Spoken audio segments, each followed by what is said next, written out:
আচ্ছা কোনছে আল্লাহ বড় না মানুষ বড়? ধরো গাদা, তুই কার হাতে কার জোড়া দেশ? কুড়াই আল্লাহ আর কুড়াই মানুষ। যেটা কবার কইছে ওইটা কন। আল্লাহ বড় না মানুষ বড়? আল্লাহই তো বড়। আল্লাহ বড়, তাহলে আল্লাহর কথা না হইলে মানুষের কথা শুনেন কে? তুই কি কইতাছস? কি আর আল্লাহর কথা মানে না মানুষের কথা মানে? হ্যাঁ, কি আর মানুষের কথা শুনেন তাই না? আমনে যে ওই দিনকে ডায়াবেটিসের রোগ নিয়ে যে হাসপাতালে গেলেন, ডাক্তার আপনার কত কিছু খাবার না করলো, সব কিছু না খাই এখন চলতেছেন।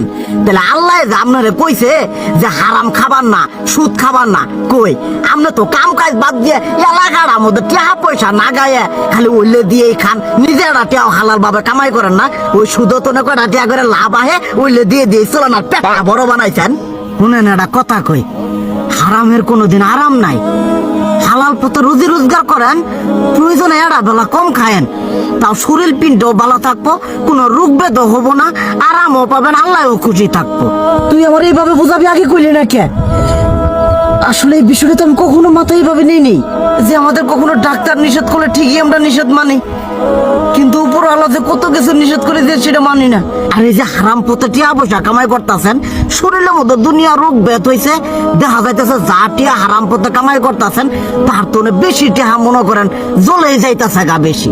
আজকের পর থেকে আমি আর এই হারাম সুদ খামো না, আমি হালাল পথে চলবো, হালাল টাকা পয়সা ইনকাম করবো।